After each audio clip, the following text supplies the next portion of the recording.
अस्सलाम वालेकुम dear viewers, welcome to WS studio. I am Waris Shahzad और आज की इस वीडियो के अंदर हम ओ लेवल इस्लामियात पेपर 1 का कंपलसरी क्वेश्चन कर रहे हैं। Question number 2 which is history and importance of Quran. तो उसके अंदर आज उसका जो वेरिएंट है कंपाइलेशन का, वो लास्ट वेरिएंट है कंपाइलेशन ऑफ कुरान से रिलेटेड, और वो है compilation of Quran during the caliphate of हज़रत उस्मान रज़ियल्लाहु ताला अन्हु। इसकी अगर एग्जैक्ट स्टेटमेंट की तरफ जाएँ तो उसमें नॉर्मली क्वेश्चन जो है वो इसी तरह से ही आता है कि right a detailed account on the compilation of Quran during the rain of और द कैलिफेट ऑफ हज़रत उस्मान रज़ियल्लाहु ताला अन्हु। तो पैराग्राफिंग करेंगे और सबसे पहला पैराग्राफ जिसके अंदर हमने डिस्कस करना है वो इंट्रोडक्शन का है। इस पे आपने ये बात बतानी है कि हज़रत उस्मान रज़ियल्लाहु ताला अन्हु जो है ये थर्ड कैलिफ ऑफ इस्लाम है और इनका जो पीरियड है उस पीरियड के अंदर एक्सटेंशन बहुत ज़्यादा हुई है। इस्लाम एक्सटेंड हो गया, वो अरेबिया से निकल कर अफ्रीका से एशिया और एशिया से यूरोप तक जो है वो एक्सटेंड हो गया। तो जब इतनी ज़्यादा एक्सटेंशन हुई, इस्लाम एक्सपेंड हुआ और मिशनरी टास्क जो हैं वो कंप्लीट होते रहे, तो उससे नंबर ऑफ़ मुस्लिम्स भी इंक्रीज़ हुए और बहुत सारे एरियाज़ जो हैं वो भी इस्लाम के अंदर जो है वो शामिल हो गए। तो अरब के साथ साथ अब नॉन अरब एरियाज़ जो हैं वहाँ पर भी इसकी एक्सटेंशन जो है ये एक्सपेंड हो गई। तो इतना ज़्यादा एक्सपेंशन जब हुई है तो उसमें जो सबसे बड़ा प्रॉब्लम, जो सबसे बड़ा इशू अराइज़ हुआ वो ये हुआ कि कुरान के जो डायलेक्ट है इसके ऊपर कन्फ्यूजन होना शुरू हो गई। तो वो कन्फ्यूजन किस तरह से हुई और उसकी क्या बेस बनती है, ये सारी बात आपने पैराग्राफ नंबर 2 में लिखनी है। पैराग्राफ 1 जो है वो आपने इसी तरह से इंट्रोडक्शन को ही देना है। तो पैराग्राफ नंबर 2 की तरफ आते हैं और पैराग्राफ नंबर 2 में आपने वो एग्जैक्ट लोकेशन बतानी है। एग्जैक्ट लोकेशन जो है वो है आर्मीनिया। वहाँ पे मुस्लिम आर्मी जो है वो इंगेज है, एक वॉर एक्टिविटी है उसके अंदर इंगेज है मुस्लिम आर्मी। तो वहाँ पर नमाज का टाइम हुआ और मुस्लिम आर्मी जो है ये नमाज़ पढ़ने लग जाती है।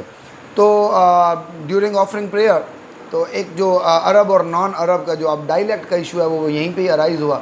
तो उसमें स्पेशली पर्शियन आर्मी के लोग भी थे और इराक़ के अंदर जो इराक़ की आर्मी है जिसका नाम है मेसोपोटामिया, तो ये भी आर्मी उसके अंदर शामिल है, तो इनके लोग भी शामिल हैं। तो अब जब रेसिटेशन हुई, कुरान की रेसिटेशन नमाज में हुई, तो इसमें अरब और नॉन अरब कॉन्फ्लिक्ट आ गया। अरब कहते हैं कि जो रेसिटेशन हुई है ये ठीक नहीं है, नॉन अरब कहते हैं कि ये ठीक है।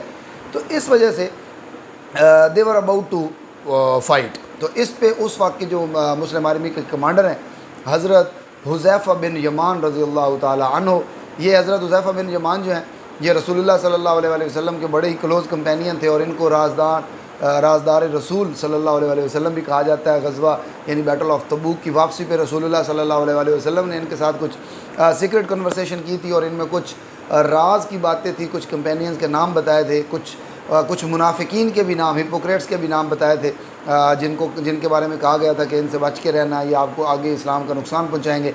तो बहरहाल ये वही हज़रत हुज़ैफ़ा बिन यमान रज़ियल्लाहु ताला अन्हु है। तो ये उस वक्त के मुस्लिम कमांडर हैं। तो ये हज़रत हुज़ैफ़ा बिन यमान जब इस सिचुएशन को देखते हैं वो उस वक्त टेम्परेरली तो इस डिस्प्यूट को सॉल्व कर देते हैं। जब वो वापस जाते हैं तो he met with the caliph हज़रत उस्मान रज़ियल्लाहु ताला अन्हु and he discussed all the वो जो सीरियस मैटर था उसके बारे में कि ये इस तरह से ये इशू जो है वो राइज़ हुआ है। सो ये बातें जो हैं ये पैराग्राफ नंबर 2 में आएंगी। इसके बाद मूव करेंगे पैराग्राफ नंबर 3 की तरफ। पैराग्राफ नंबर 3 जो है उसके अंदर आपने हज़रत उस्मान का रोल डिस्कस करना है। तो जब ये सारा इशू आया तो हज़रत उस्मान रज़ियल्लाहु ताला अन्हु जो हैं उस पे एक कमेटी फॉर्म करते हैं और उस कमेटी का जो हेड है वो हज़रत ज़ैद बिन साबित रज़ियल्लाहु ताला अन्हु जो हैं उनको बनाते हैं, क्योंकि सबसे इसमें जो इम्पोर्टेंट पर्सनैलिटी है, जो प्रोमिनेंट वर्क जो किया हुआ है वो हज़रत ज़ैद बिन साबित ने किया हुआ है। एक तो सबसे बड़ी डेवलपमेंट ये भी थी उनसे रिलेटेड, उस वर्क से रिलेटेड, ये थी कि उन्होंने मुसफ़ हफ्सा जो कि कॉपी थी हज़रत हफ्सा रज़ियल्लाहु ताला अन्हा के पास, द डॉटर ऑफ हज़रत उमर और the wife of holy prophet सल्लल्लाहु अलैहि वसल्लम, तो ये हम प्रीवियस वीडियो के अंदर डिस्कस भी कर चुके हैं। तो हज़रत ज़ैद बिन साबित रज़ियल्लाहु ताला अन्हु ने वो कॉपी मंगवाई, यानी मुसफ़ हफ्सा जो है वो मंगवाई, और मुसफ़ हफ्सा जो है उसको हज़रत ज़ैद बिन साबित रज़ियल्लाहु ताला अन्हु ने एक पहले उसकी कॉपी करके फिर फर्दर 4 ऑफिशियल कॉपीज़ जो हैं ये बनवाई, अपनी ही कस्टडी में बनाई और उनकी प्रिंटिंग करवाई। उस प्रिंटिंग के अंदर कोई मिस्टेक ना हो इसकी बहुत केयरफुली इस पूरे प्रोसेस को कंप्लीट किया गया। ईच एंड एवरी वर्स जो है, ईच एंड एवरी वर्ड, इसको बार बार उसकी क्रॉस चेकिंग हुई और उसकी जो है समझ लें उसकी जो सिक्रूटनी है वो बार बार होती रही। तो प्रॉपर जब ये 4 ऑफिशियल कॉपीज़ बन गई तो वो 4 ऑफिशियल कॉपीज़ जो हैं वो हज़रत उस्मान रज़ी अल्लाह ताला अन्हु जो है उनके हैंड ओवर कर दी गई। अब हज़रत उस्मान रज़ी अल्लाह ताला अन्हु जो है वो इन कॉपीज़ जो है उनको लेकर उनकी आगे सर्कुलेशन करते हैं। तो यहाँ तक कि इसी पैराग्राफ में आएगी बातें। नेक्स्ट जो है आपने नेक्स्ट पैराग्राफ देना और उसमें आपने ये बात बतानी है हज़रत उस्मान ने फर्दर क्या किया कि उन कॉपीज़ को हज़रत उस्मान रज़ी अल्लाह ताला अन्हु ने सर्कुलेट करके उस वक्त जो गवर्नर्स थे उन गवर्नर्स को वो कॉपीज़ जो हैं वो हज़रत उस्मान ने उनके हैंड ओवर कर दी। और साथ में एक एडवाइस की। एडवाइस ये थी कि इन कॉपीज़ जो हैं इनको फर्दर आप अपने जो एरिया है वहाँ पर डिस्ट्रीब्यूट कर दें और वहाँ के लोगों को कहें कि आज के बाद जो कुरान है वो इसी डायलेक्ट के ऊपर जो है वो पढ़ा जाएगा। और जो डायलेक्ट था वो कुरैशी डायलेक्ट था, तो इस कुरैशी डायलेक्ट के ऊपर कुरान को जो है वो एक तरह का समझ लें तरतीब दिया गया, उसका एक ऑर्डर बना दिया गया। हज़रत उस्मान रज़ी अल्लाह ताला अन्हु की इस सर्विस की वजह से कि पूरी उम्मा को उन्होंने एक ही डायलेक्ट जो है उसके ऊपर समझ लें उनकी जो है ज्वाइन करवा दिया। उनकी इस वर्क की वजह से हज़रत उस्मान को एक बड़ा खूबसूरत टाइटल दिया जाता है जिसकी वजह से उनको कहते हैं जामिउल कुरान। हज़रत उस्मान का ये टाइटल है। सो आपकी ये सर्विस जो है ये बड़ा काम कर गई और इससे जो वो डायलेक्ट का डिस्प्यूट जो आया था, ये डायलेक्ट का डिस्प्यूट जो है वो उस वक्त जो है वो ख़त्म कर दिया गया। तो ये बातें आपने पैराग्राफ नंबर 3 में देनी है। पैराग्राफ नंबर 4 की तरफ मूव करते हैं तो उसमें आपने ये बताना है कि फ़र्दर इसमें क्या डेवलपमेंट हुई जब ये सर्कुलेशन हो गई। तो अब इसमें चूँकि मदीना के अंदर बहुत सारे लोगों के पास प्राइवेट कॉपीज़ भी थी, जैसे कि अब पिछली वीडियोज़ में हमने ये बातें डिस्कस की हैं कि होली प्रॉफिट सल्लल्लाहु अलैहि वसल्लम के अपॉइंटेड जो स्क्राइब्स थे दे वर 40 इन नंबर्स। तो इनमें बहुत सारे ऐसे स्क्राइब्स हैं जिनके पास प्राइवेट कॉपीज़ थी। तो अब वहाँ पर हज़रत उस्मान ने एक बहुत बड़ी एडवाइजरी काउंसिल जो है उसको ऑर्गेनाइज़ किया और उनसे कंसल्ट किया कि हमें उन कॉपीज़ का क्या करना चाहिए जो लोगों के पास प्राइवेट हैं।